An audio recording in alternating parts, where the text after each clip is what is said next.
To fully comprehend the profound and often invisible power structure that defines the state of Michigan, one must look past the transient figures in political office and the recognizable logos of its automobile manufacturers. The genuine, enduring authority, the kind that shapes economic policy, influences judicial appointments, directs infrastructural development, and ultimately determines the prosperity of millions of residents, resides with a single, sprawling dynasty whose name is whispered in corporate boardrooms and the marble halls of Lansing, but seldom printed in the headlines of daily newspapers. This is the chronicle of the Franklin family, a lineage that transformed itself from opportunistic 19th-century merchants into the central nervous system of Michigan's entire economy, a force so pervasive that it operates as the state's permanent shadow government. Our exploration begins not in a glittering financial district, but amidst the soot, sweat, and relentless noise of Michigan's late 19th century industrial awakening. In the year 1875, in the bustling, rough-hewn city of Bay City, a young man named Samuel Franklin, possessing an almost preternatural aptitude for mechanics and a hunger for substantial achievement, established a modest enterprise named Franklin's Mechanical Solutions. Bay City was a vortex of activity during Michigan's pinnacle lumbering period, with immense white pine logs floating down the Saginaw River to be processed in the dozens of gargantuan sawmills that dominated the waterfront. Samuel did not initially aspire to be a titan. He began as a specialist in solving urgent, expensive mechanical failures. He would be summoned when a critical steam engine seized or a crucial gear assembly shattered, bringing production to a catastrophic halt. His genius lay not just in repair, but in proactive innovation. He noticed that the standard bearings used in mill equipment failed rapidly under constant load, so he designed and machined a more durable, self-lubricating bearing from a proprietary bronze alloy. He saw that boiler plates corroded too quickly, so he sourced a higher-grade steel and developed a better riveting technique. His solutions saved mill owners vast sums in downtime and replacement costs, and they paid him handsomely. However, Samuel Franklin was a student of power dynamics. He realized that his leverage was temporary. Once he fixed the machine, his influence ended. His ambition evolved.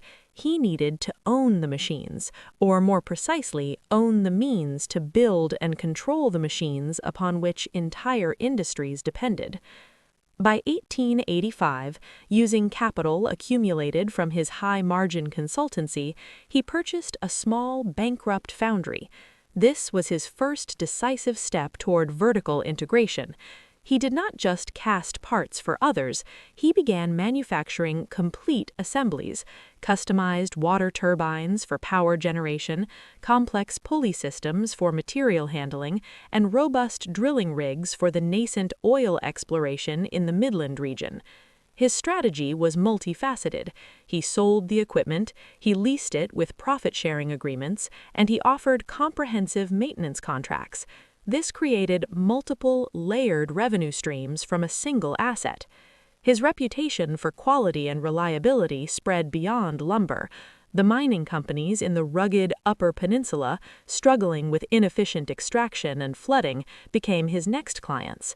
Samuel personally led the design of a revolutionary high-volume ore crusher and an immensely powerful centrifugal pump for mine dewatering. He secured the patents for these designs, a move of incalculable future importance. To finance this expansion, he demonstrated financial acumen by forming a private consortium with a few wealthy lumber barons, offering them equity in his growing industrial portfolio in exchange for capital. This early move intertwined his fate with other emerging fortunes, creating a web of mutual interest that would later form the basis of Michigan's financial oligarchy. The arrival of the automotive age in Detroit was for Samuel less a revolution and more a vast new market for his established philosophy of infrastructural control. He understood that automobile manufacturing was, at its core, an exercise in precision metalworking and assembly line logistics. While competitors rushed to build cars, Samuel and his now adult sons, William, the disciplined operations manager, James, the cunning financial strategist, and Robert, the visionary engineering director, focused on the tools that would build the cars. Franklin's research division pioneered the development of the first commercially viable hydraulic press for stamping body panels and a revolutionary grinding machine that could finish engine crankshafts to microscopic tolerances. The Franklin family did not merely sell these machines to Ford, Packard, and Oldsmobile. They instituted a technology licensing and service model. Automakers could use the patented Franklin machinery only under license, paying a per-unit royalty for every car produced using the technology, plus annual fees for mandatory calibration and service by Franklin-trained technicians. This model made the Franklin family a silent partner in every major automaker's production line, their income growing directly with the industry's expansion, insulated from the risks of brand competition. The Great Depression that crippled the nation served to exponentially concentrate the Franklin family's power. As banks failed and companies collapsed, James Franklin, who had cautiously hoarded cash and avoided speculative debt, activated a pre-planned strategy of acquisition and consolidation.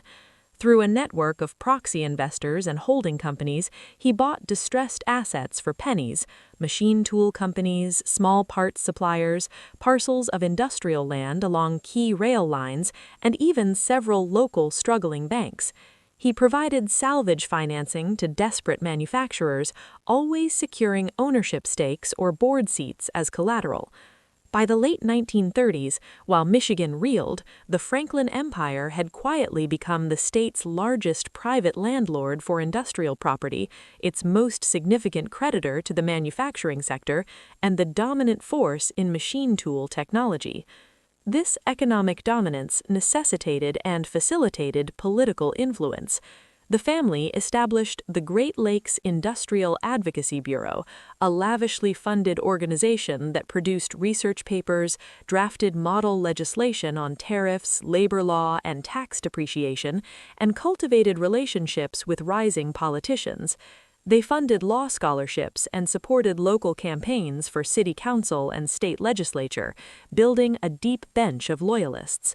Their charitable foundation endowed hospitals, libraries, and most strategically, the Franklin School of Engineering and Management at the University of Michigan, ensuring the intellectual pipeline of the state was aligned with their industrial vision. By the dawn of World War II, the Franklin family had achieved a comprehensive matrix of control. They influenced the laws that governed commerce, they owned the capital that fueled enterprise, they held the patents for the essential tools of production, and they commanded the real estate on which industry operated. They were insulated from market fluctuations, as their wealth was derived from the foundational layers of the economy itself.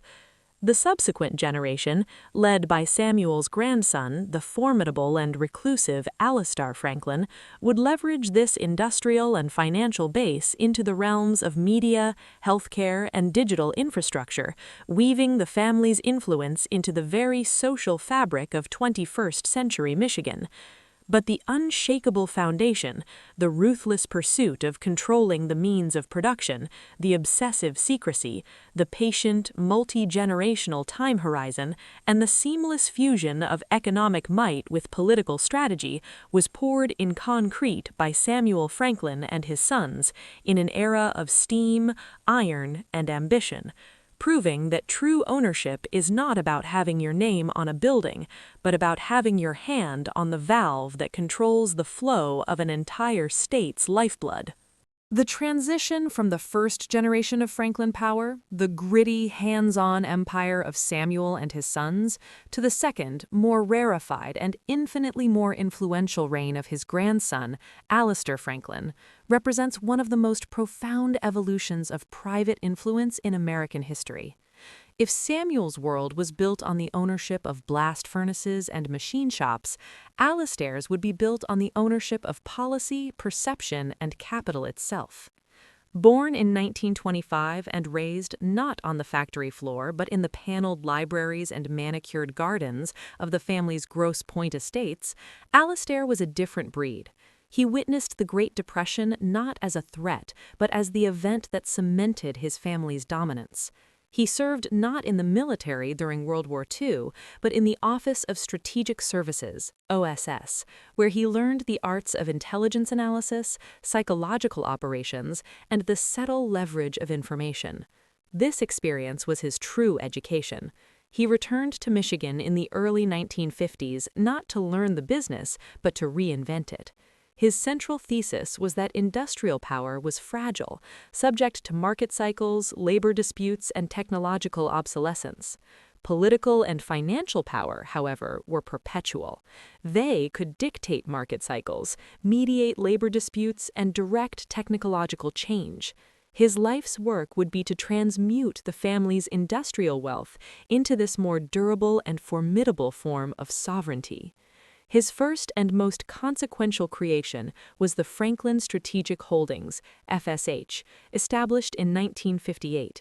This entity was the brain and the central bank of the new empire. Its publicly filed charter was bland, mentioning diversified investments, but its private mandate was revolutionary: to achieve covert control over the channels of capital flow in the Great Lakes region. Alastair executed this with the precision of a military campaign. Using the enormous, debt-free cash reserves from the family's legacy industries, FSH began a decades-long silent acquisition spree. They did not buy companies outright, they bought influence within them. Through a deliberately opaque web of Delaware-registered trusts, Swiss custodial accounts, and nominee shareholders, FSH accumulated strategic, often controlling minority stakes in a carefully selected portfolio. The 5 largest regional banks in Michigan and Ohio, the top 3 property and casualty insurance firms operating in the Midwest, the key title insurance companies that governed real estate transactions, and, most crucially, the investment boards that managed the pension funds for Michigan's public school teachers, state employees, and most of the auto industry's unionized workers. This last move was a stroke of diabolical genius. By placing Franklin-aligned financiers and lawyers on the advisory boards of these multi-billion-dollar pension funds, Alastair gained indirect control over a colossal pool of capital. He could steer these funds toward investments that served the Franklin agenda, financing downtown developments on Franklin-owned land, underwriting bonds for municipal projects that used Franklin construction firms, or bailing out suppliers crucial to the Franklin industrial network. The flow of capital in Michigan now had a silent conductor. This financial hegemony was useless without political protection and direction. Thus, Alastair's second monumental project was the systematic institutional capture of Michigan's political process. In 1964, he founded the Institute for Michigan Prosperity, IMP, housed in a sleek, modernist building in Lansing. The IMP was marketed as a nonpartisan think tank dedicated to sound economic research. In reality, it was the Franklin family's political command center. It operated on 3 seamless tiers. The first tier was policy fabrication. The IMP employed dozens of PhD economists, tax attorneys, and regulatory specialists whose sole job was to draft model legislation. These weren't vague white papers, they were fully formed, legally vetted bills, complete with fiscal notes and talking points, covering everything from industrial tax abatements and environmental permitting to municipal bond authority and judicial selection procedures. The second tier was personnel placement. The IMP ran a prestigious, highly competitive fellowship program that placed bright, ambitious young lawyers and MBAs into every consequential office in state government, as legislative aides to powerful committee chairs, as assistants to the governor's senior staff, as analysts in the Treasury and Department of Environmental Quality. These IMP alumni formed a powerful, interconnected guild within the bureaucracy, advancing Franklin-crafted policies from the inside, often without their superiors knowing the ultimate source. The third tier was campaign finance engineering. Alastair understood that outright bribes were crude and dangerous. Instead, he pioneered a system of layered campaign funding. Franklin-affiliated businesses and their senior executives would make legal maximum donations to a wide array of candidates from both parties. Simultaneously, the IMP would activate its network of wealthy, ideologically aligned donors to contribute to the same candidates through separate channels. Finally, Franklin-controlled unions, acquired through their pension fund influence, would provide ground troops and independent expenditure support. This created a triple-locked system of obligation. A state senator would receive Franklin money directly, see a barrage of supportive ads from a Franklin-aligned super PAC, and benefit from union door-knocking, all seemingly independent, yet all orchestrated from the same source. The result was a political environment where the Franklin agenda was untouchable. When a progressive attorney general in the 1970s threatened an antitrust investigation into concentrated industrial ownership, she found her campaign flooded with attack ads from a suddenly active consumer rights group funded by Franklin insurance subsidiaries, and key witnesses in her case inexplicably changed their testimony. She was not re-elected. When a populist governor in the 1980s proposed a severance tax on mining that would have affected Franklin interests, his own party's legislative leaders, cultivated for years by the IMP, quietly killed the bill in committee, citing economic uncertainty. While weaving this web of financial and political control, Alastair masterfully engineered the family's public metamorphosis from industrial barons to beloved philanthropists. The Franklin Community Trust, launched in 1970, became the velvet glove covering the iron fist. Its giving was breathtaking in scale and surgical in intent. It built the Franklin Pavilion at the Detroit Zoo, the Franklin Hall of Science at Michigan State University, and the Franklin Cancer Center in Grand Rivers. It funded entire symphony seasons, restored historic theaters in declining downtowns, and provided seed money for urban gardens. This philanthropy was performative benevolence at its most effective. It scrubbed the family name of any association with pollution, labor strife, or backroom deals, replacing it with an aura of civic virtue. It also created deep structural dependencies. The director of a museum who received a $20 million endowment from the trust was highly unlikely to ever host an exhibit on income inequality or the history of industrial consolidation.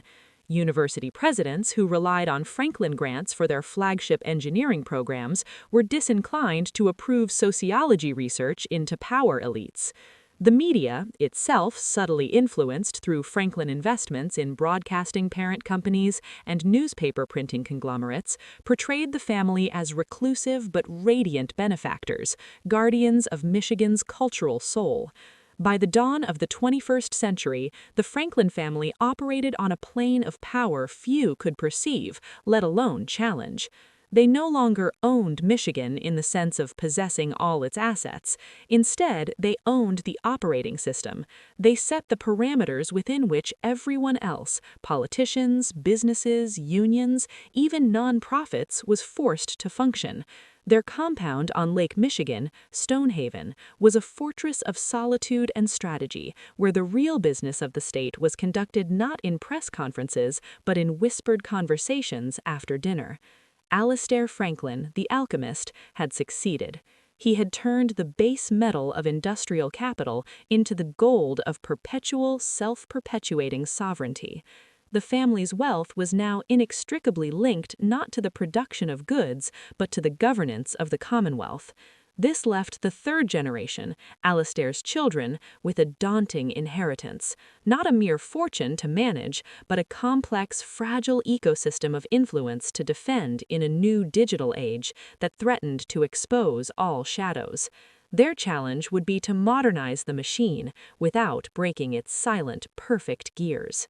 The dawn of the 21st century presented the Franklin dynasty with its most complex challenge yet: how to preserve and adapt a century-old ecosystem of shadow power in an era of radical transparency, digital disruption, and growing public skepticism toward elites.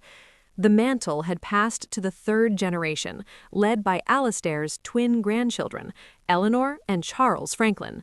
Born in 1980, they were not just heirs to wealth, but to a vast, intricate, and potentially vulnerable machine of influence.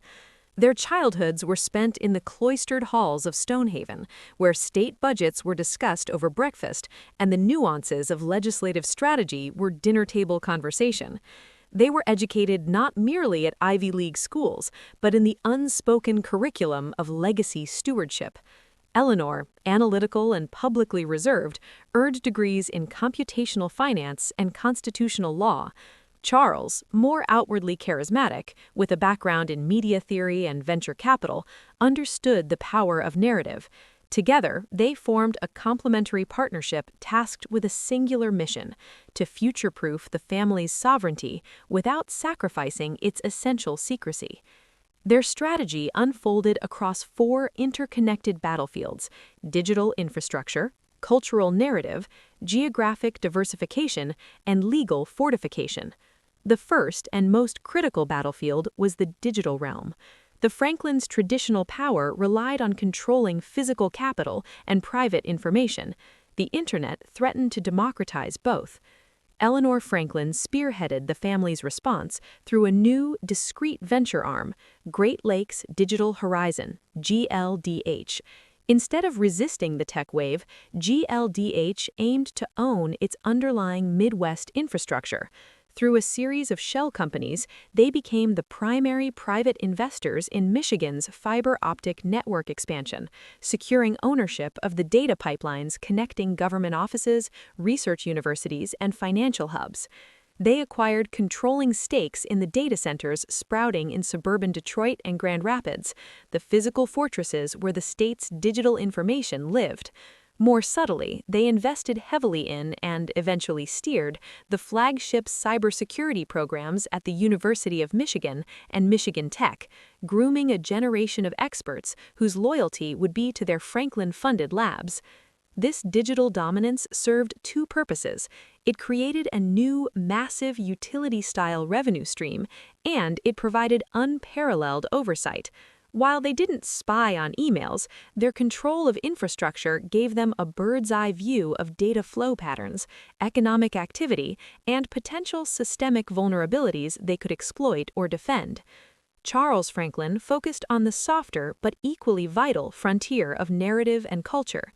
He recognized that in a media-saturated age, perception was the new political reality.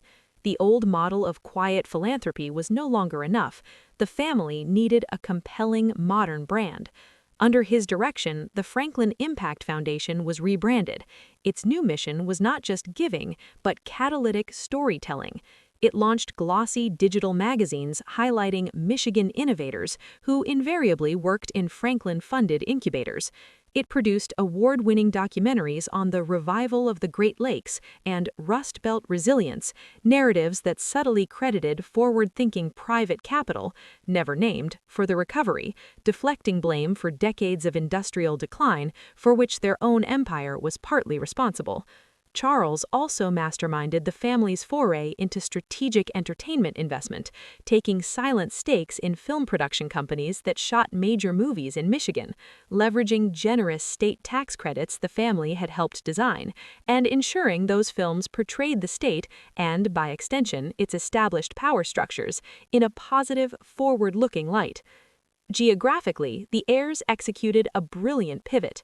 While cementing their hold on Michigan, they began a program of strategic diversification to insulate the fortune from any single state's economic fate.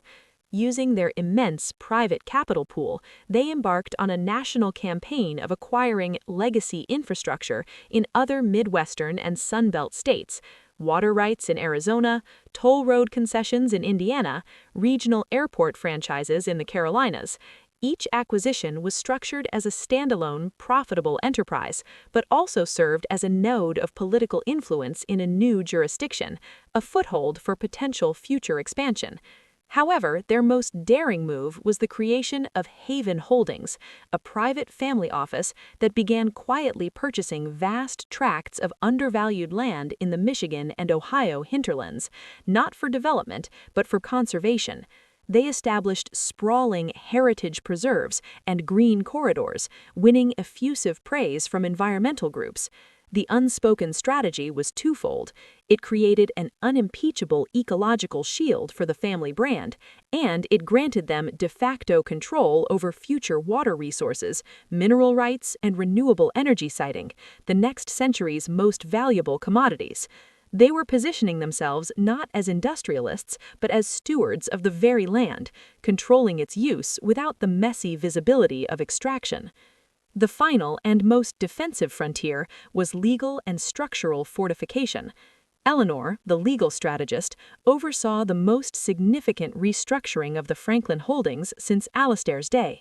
She navigated the family's assets into an even more complex architecture of nested trusts, private purpose foundations, and perpetual dynamic trusts governed by friendly jurisdictions like South Dakota and Delaware, designed to be legally impenetrable and exist in perpetuity beyond the reach of changing tax codes or political vendettas. She also established a premier in-house litigation and crisis management firm, staffed not with flashy trial lawyers, but with experts in administrative law, election law, and media deflection. This legal fire department existed to preemptively smother any threat, whether a regulatory inquiry, an investigative journalist, or a grassroots campaign, through a combination of aggressive procedural challenges, strategic countersuits, and sophisticated public relations counter-narratives. The family's relationship with the state's political machinery evolved under the twins. The blunt force lobbying of the MIP era was retired. In its place arose a more nuanced, technology-driven influence operation.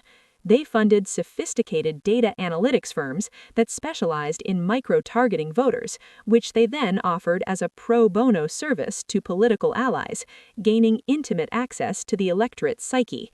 They became the leading patrons of good governance and campaign finance reform initiatives, which, upon close inspection, tended to entrench advantages for well-resourced, established interests, like theirs, while crippling the ability of new, outsider candidates to raise funds. By the 2020s, the Franklin heirs had not only protected their inheritance, but had expanded its reach and deepened its defenses.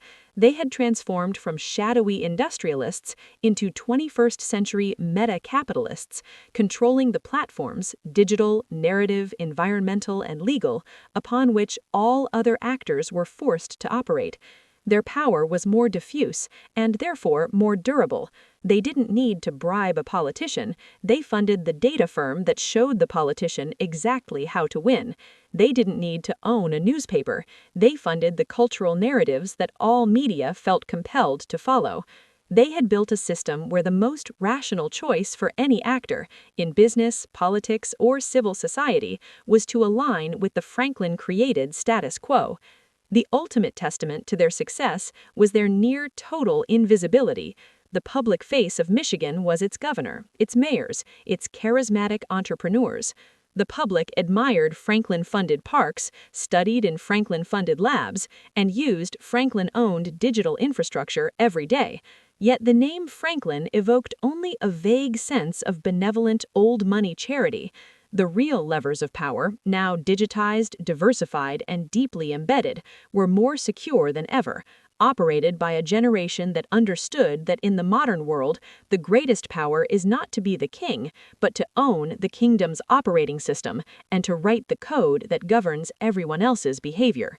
The question for the future, now resting on the shoulders of a nascent fourth generation, is whether this brilliantly engineered system of quiet control can withstand the accumulating pressures of climate change, systemic inequality, and a populace increasingly hungry not just for goods, but for genuine agency and transparency.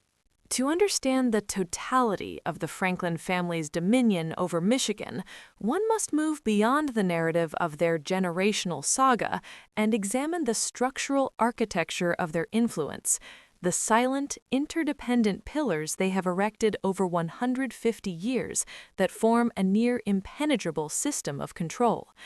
This system does not rely on any single individual or business. It is an institutionalized, self-reinforcing machine that operates regardless of which Franklin is at the helm. These are the 7 silent pillars that uphold the Franklin Empire and ensure that, regardless of economic shifts or political tides, their sovereignty over the state remains unchallenged. Pillar 1. The capital spigot. At the core of their power is the absolute command over the flow of capital within Michigan. Through the Franklin Strategic Holdings (FSH) network, they are not merely investors, they are the gatekeepers of liquidity. They control or hold decisive sway over a significant percentage of the state's commercial lending, venture capital, and private equity. A manufacturer in Holland seeking to expand, a tech startup in Ann Arbor looking for Series B funding, or a developer in Detroit planning a major project will inevitably, at some point in their capital stack, encounter a Franklin-linked fund. This is not an accident, it is by design. This control allows them to perform kinetic shaping of the economy. They can starve sectors they deem threatening or competitive by directing capital away from them, and they can fertilize sectors that complement or depend on their core interests, like advanced logistics, automation, or specific real estate developments, by ensuring credit is cheap and abundant. It turns the entire market into a garden they cultivate for their own yield. Pillar 2. The land and resource web. The family's original fortune was built on resources, and that has never changed, only evolved. Today, through Haven Holdings and a constellation of subsidiaries, the Franklin portfolio includes not just vast tracts of timberland and mineral rights, but more critically, control over strategic water access points along the Great Lakes shoreline, subterranean aquifers, and the rights-of-way for key energy transmission lines. They are the state's largest private owner of riparian rights. In an era of climate uncertainty, water is the new oil, and they hold the taps. Furthermore, their early and savvy conservationism, buying up land for preserves, has given them veto power over competing development, infrastructure projects, or renewable energy installations that don't align with their interests. They don't just own land, they own the future use of Michigan's most critical geographic and environmental assets. Pillar 3. The policy engine. The Institute for Michigan Prosperity, IMP, and its successor entities function as a private parallel legislative branch. Its model bills are so thoroughly researched and convincingly argued that overworked state legislators often introduce them with little alteration. The IMP's true power, however, lies in its mastery of the administrative state. They don't just write laws, they train the people who implement them. Their fellowship programs place loyalists in permanent civil service positions within every key regulatory agency: environmental quality, transportation, and licensing and regulatory affairs, LARA. These embedded agents ensure that even good faith regulations are implemented in ways that create loopholes or advantages for Franklin-aligned entities. They also provide early warning of any audits, investigations, or policy shifts, allowing the family's legal teams to prepare defenses or countermeasures before the public process even begins. Pillar 4. The legal fortress. The Franklin family maintains what is arguably the most formidable private legal apparatus in the Midwest. It is not a single law firm, but a tiered ecosystem.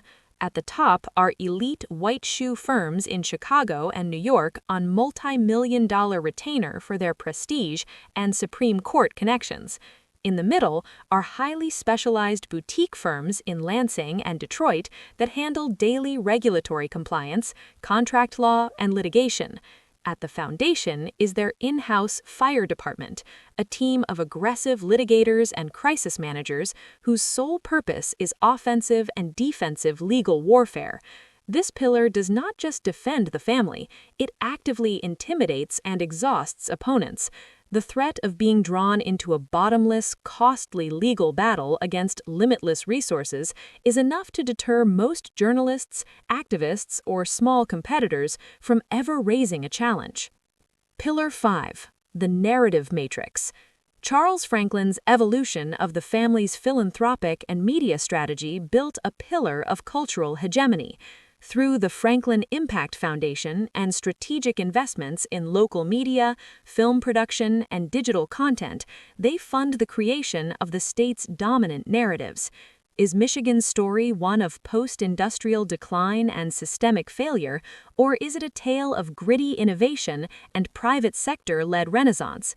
The Franklin-funded narrative machinery tirelessly promotes the latter. They support journalists, artists, academics, and influencers whose work implicitly validates the Franklin worldview that technocratic private capital solutions are superior to public ones, that historical industrial sins are in the past, and that the current power structures are benevolent and necessary for progress. This shapes public opinion at a subconscious level, making their form of capitalism seem natural and inevitable. Pillar 6. The knowledge corridor. Control over education and research is control over the future. The family's endowments at the University of Michigan, University of Michigan State, Wayne State, and Michigan Tech are not gifts, they are strategic investments. They fund specific research chairs in fields like supply chain logistics, polymer science for the auto industry, water resource management, and political economy. This directs academic inquiry towards areas that benefit their core industrial and financial base. It also creates a pipeline of talent. The brightest graduate students are funneled into Franklin-funded research, building loyalty, and then often placed in Franklin-linked companies or government roles. They effectively outsource their research and development to the public university system, guiding the intellectual capital of the state towards their own ends. Pillar 7. The succession protocol. The most remarkable pillar is the one that ensures all others endure, a cold, systematic process for grooming heirs. From adolescence, Franklin descendants are assessed and steered. Those with aptitude for finance are placed in rotations at the Federal Reserve or Goldman Sachs. Those with political acumen are given internships with powerful senators, often IMP alumni. Those inclined to engineering are placed in their manufacturing divisions. There is no room for dilettantes. Family cohesion is enforced by ironclad trust structures. An heir who rebels or seeks public notoriety can be financially disenfranchised.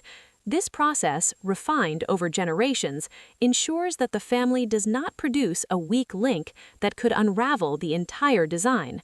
Each generation is trained not as owners of wealth, but as custodians of a system. Together, these 7 pillars create a synergistic effect. The capital spigot, Pillar 1, funds the land web, Pillar 2, and the policy engine, Pillar 3.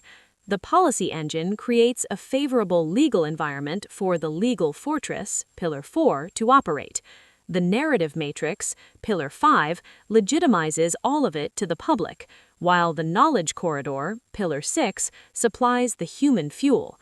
All of it is perpetuated by the succession protocol. This is not a conspiracy, it is the logical endpoint of multi-generational wealth deployed with a single, unwavering purpose: permanent, unchallenged sovereignty. The Franklin family no longer runs Michigan in a visible way. They have built the cage within which everyone else, business, government, academia, runs itself forever, pointing in the direction of their enduring benefit. The final part of this series will examine the looming cracks in this formidable edifice and what the future may hold for this unprecedented private empire.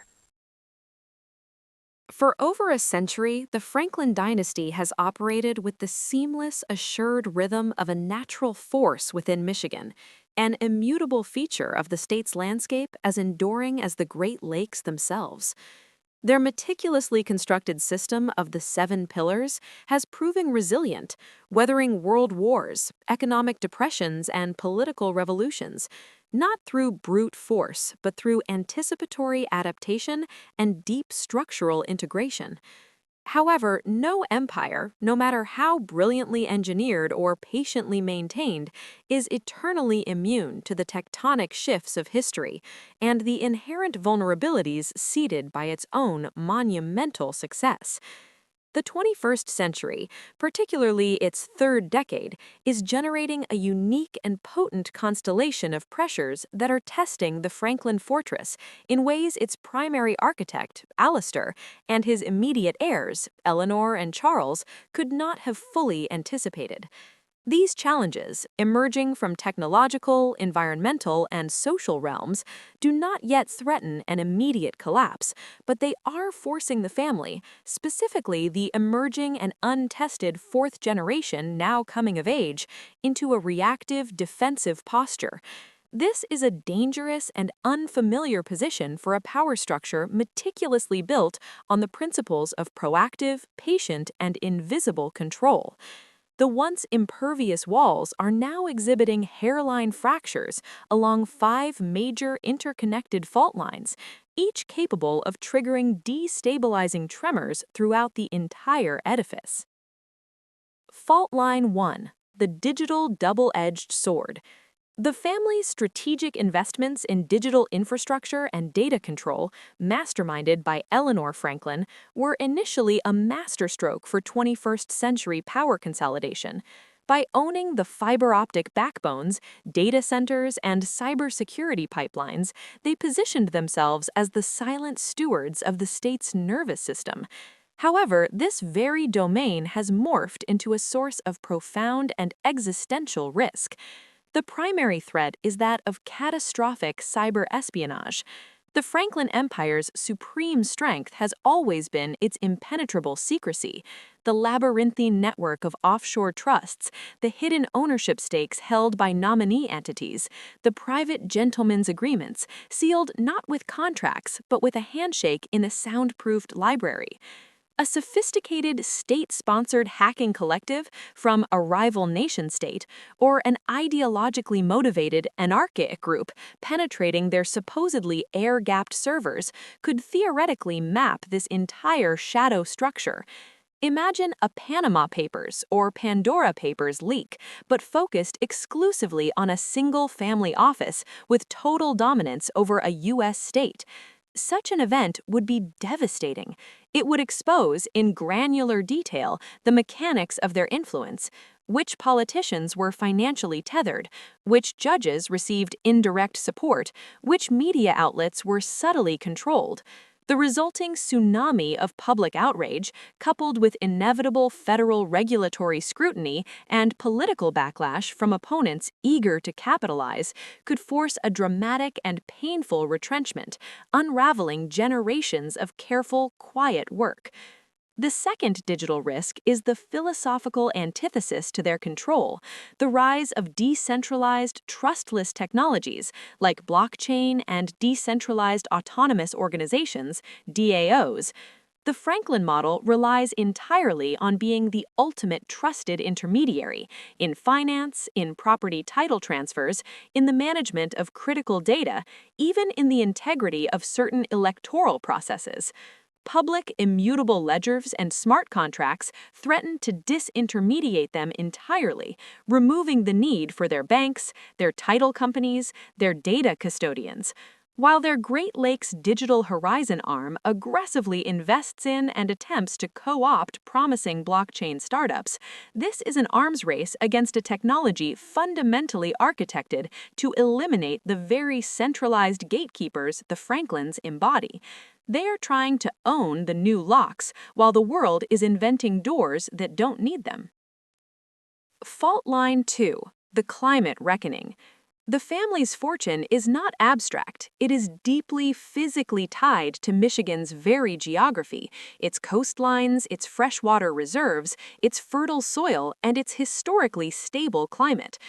Climate change is no longer a distant theory for academic debate, but a present, volatile, and expensive reality directly impacting their core assets. Intense, more frequent gale-force storms on the Great Lakes accelerate shoreline erosion, threatening their multi-million-dollar waterfront estates and private marinas, while disrupting the shipping lanes where their logistics holdings operate. Erratic precipitation patterns, periods of drought followed by torrential flooding, stress the vast agricultural land in their portfolio, threatening crop yields and land values, and destabilizing the delicate ecosystems within their conservation holdings, which were supposed to be perpetual, low-maintenance assets. Furthermore, the accelerating public and political demand for a rapid green transition presents a brutal strategic pivot. Their legacy wealth is still anchored in carbon-intensive industries, foundational stakes in suppliers for internal combustion engines, holdings in traditional manufacturing powered by fossil fuels, and infrastructure built for a 20th century energy model. Do they use their formidable policy engine to slow the transition in Michigan, protecting these old assets but risking catastrophic long-term brand damage and inviting preemption by more aggressive federal climate regulations? Or do they attempt to audaciously lead the transition, using their capital to dominate the nascent green economy, cornering the market in EV battery component manufacturing, becoming the primary private funder of statewide solar and wind farms, and positioning their conservation land as carbon offset hubs? This pivot is fraught with immense internal conflict between traditionalists and progressive factions within the family, and carries the colossal risk of betting wrong on which specific technologies will emerge as winners. Fault Line 3: The Inequality Backlash. The Franklin system, by its inherent design, concentrates wealth, opportunity, and political access. For decades, their narrative matrix successfully framed this concentration as the natural and benevolent result of superior innovation, wise stewardship, and a rising tide that lifts all boats. This narrative is fraying. The sheer accelerating scale of national and regional inequality, visible in the stark contrast between revitalized downtown cores and persistently impoverished neighborhoods, is fueling a populist resurgence that operates outside their traditional channels of influence. Grassroots movements, organized on encrypted messaging apps and alternative social media platforms, are asking pointed, uncomfortable questions that Franklin-funded journalism and cultural institutions cannot easily dismiss or reframe. Why do certain post-industrial cities under their sphere of influence perpetually lack equitable investment? Who are the ultimate beneficiaries of those generous, fast-tracked tax abatements they helped legislate? Why do certain political families and connected corporations seem to endlessly prosper while median wages stagnate and public services decline?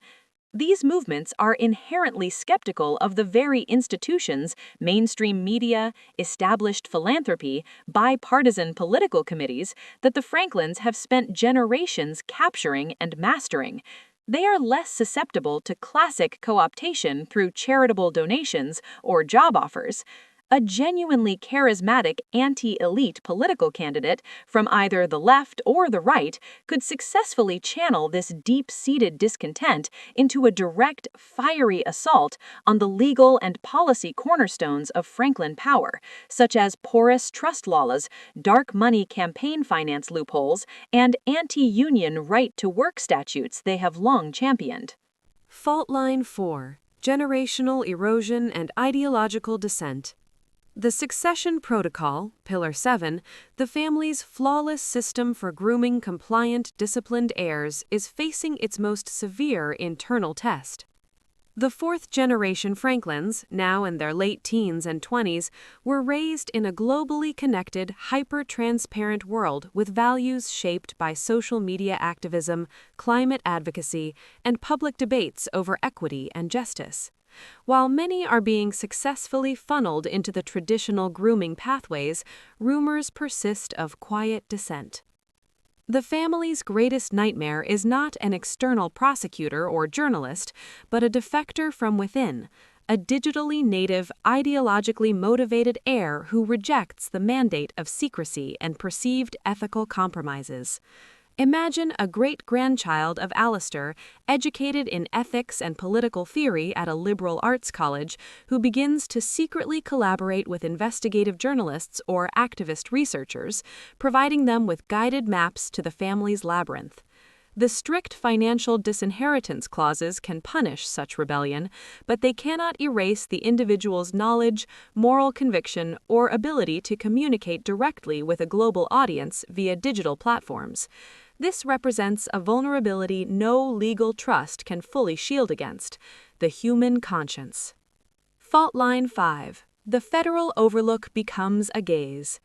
The Franklins' foundational strategy long relied on a simple axiom: control Michigan so completely that the federal government in Washington remains a distant, disinterested, and easily managed entity. This geopolitical calculus is becoming obsolete. In an era of intense national polarization, Washington is taking a more aggressive, interventionist interest in state-level affairs, particularly concerning voting rights, environmental enforcement, and, most dangerously for the Franklins, anti-monopoly and antitrust action. A Justice Department or Securities and Exchange Commission led by officials ideologically committed to dismantling concentrations of private power could decide to pierce the complex corporate veils that have shielded the family for decades. Federal agencies possess subpoena power, forensic accounting resources, and a legal reach that can overwhelm even the most formidable state-level legal fortress. Furthermore, the Franklins' cherished bipartisan playbook, so effective in Lansing, falters in a Washington consumed by partisan trench warfare. Their carefully cultivated allies in one party may become toxic liabilities if the opposing party gains unified control, eager to target the other side's wealthy patrons. The Franklin Empire now finds itself needing to build a robust, direct defense at the federal level, a costly and unfamiliar battlefield far from their home terrain advantage. The Franklin response to these converging fault lines has been a characteristically mixed strategy of agile adaptation and steadfast retrenchment. They are pouring unprecedented resources into quantum computing research via their university endowments as the next frontier of cryptographic defense.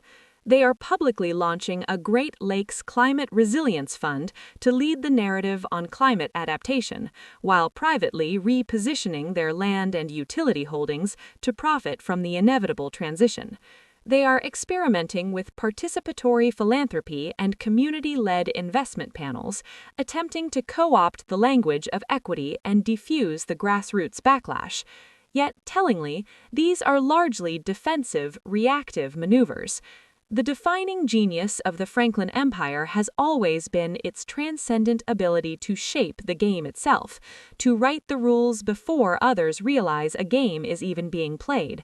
The central, unanswered question looming over Stonehaven is whether the current and future generations can rediscover that transformative, game-changing prowess. Can they redesign their 7 pillars for a world that is increasingly transparent, volatile, digitally sovereign, and politically unforgiving of permanent unelected power? Or will they be forced to manage a long, slow, and meticulously concealed decline? The final part of this exploration will venture into the realm of potential futures, sketching the scenarios from managed consolidation to audacious reinvention, or even shocking exposure that may await this most private and potent of American dynasties as it navigates the most perilous chapter in its long and shadowed history. The story of the Franklin family is more than a historical account. It is a living case study in the endurance and adaptation of private power. As the dynasty confronts the 5 converging fault lines of the digital age, climate change, social backlash, internal dissent, and federal scrutiny, its future is no longer a preordained path of quiet expansion.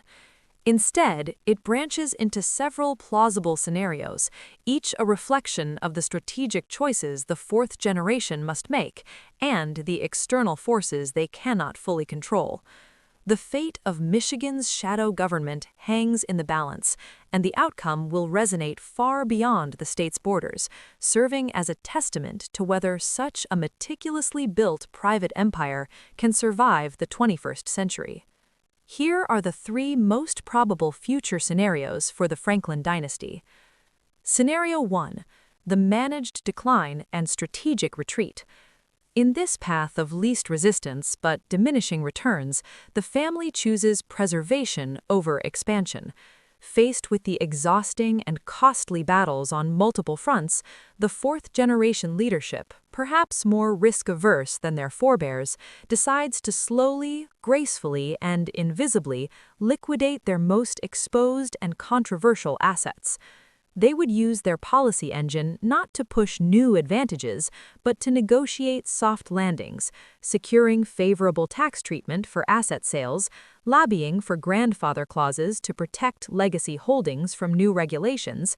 Their capital would be systematically withdrawn from direct, high-profile control of Michigan-centric assets and redeployed into global, liquid, and anonymized investments, sovereign wealth funds, Asian infrastructure projects, Swiss and Singaporean private banking instruments, and a globally diversified portfolio of blue-chip stocks and bonds. They would begin to wind down the Institute for Michigan Prosperity, allowing its functions to fade, while publicly redoubling their philanthropic efforts, cementing their legacy as benign benefactors rather than active overlords. Politically, they would transition from being rule writers to being elite endorsers, supporting candidates who promise general stability rather than specific favors. The family compound at Stonehaven would be used less for strategy sessions and more for secluded luxury. In this scenario, the Franklin family remains staggeringly wealthy, but their active, day-to-day sovereignty over Michigan dissolves. They become just another ultra-wealthy family with historical roots in the state, their power diffused and globalized rather than concentrated and territorial. The 7 pillars slowly erode from neglect, and Michigan's political and economic systems, while still shaped by their past influence, would gradually open to new, competing powers. This is a future of dignified decline, trading direct control for permanent, untouchable security and a sanitized historical reputation. Scenario 2. The audacious reinvention and meta-power leap. This is the high-risk, high-reward path that echoes the boldness of Samuel and the strategic genius of Alistair.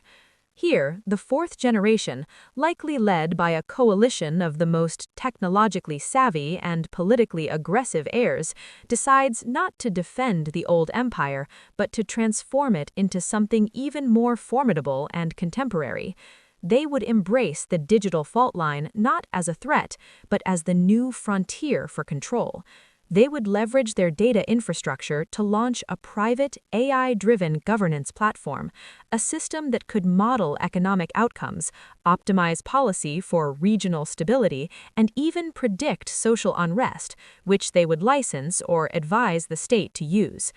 They would fully pivot on climate, not just adapting, but positioning their holdings to become the mandatory private partners for Michigan's green transition, owning the battery recycling plants, the smart grid software, and the carbon credit exchange.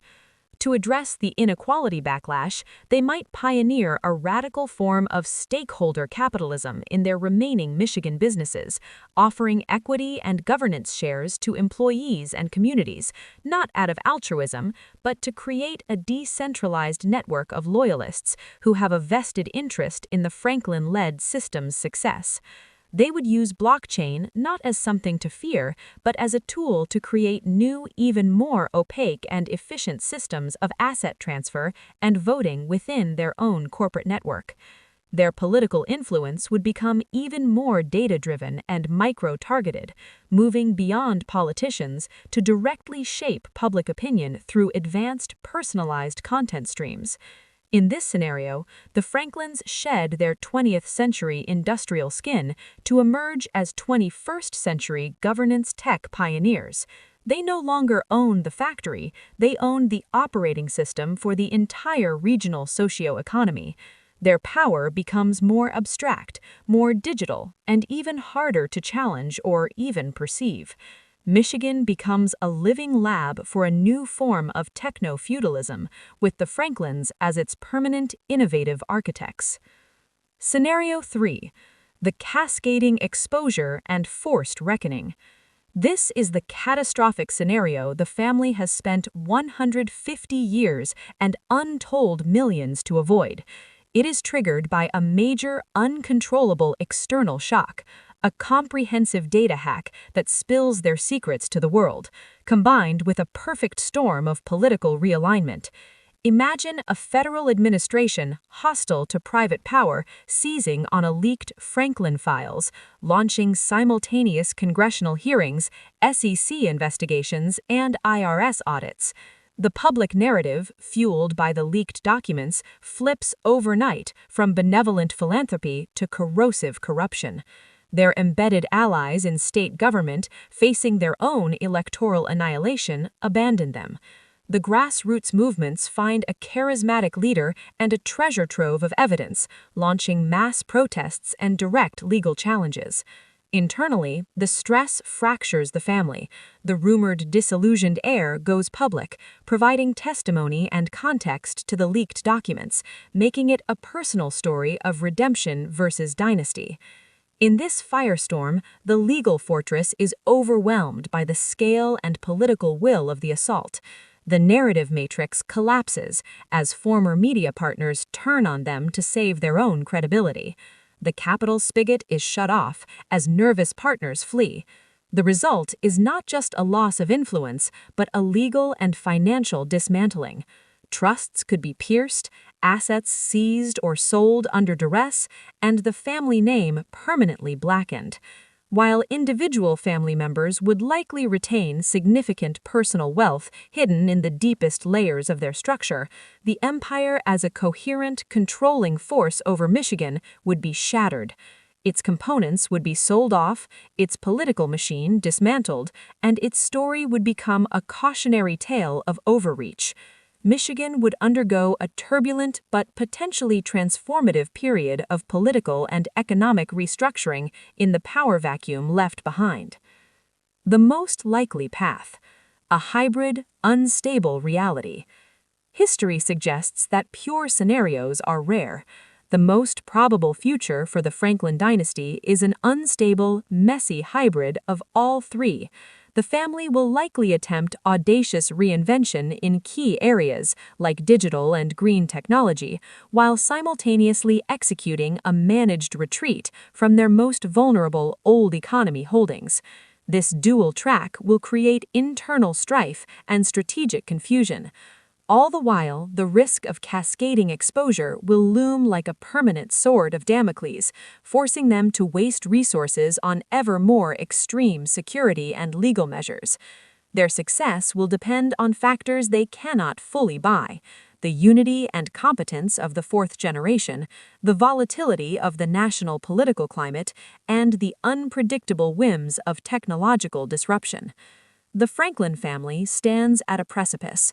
They can choose to fade into a wealthy, quiet footnote, gamble on a leap into a new form of power that may provoke even greater backlash, or risk having their entire legacy unraveled by forces of transparency and accountability they long believed they could outmaneuver.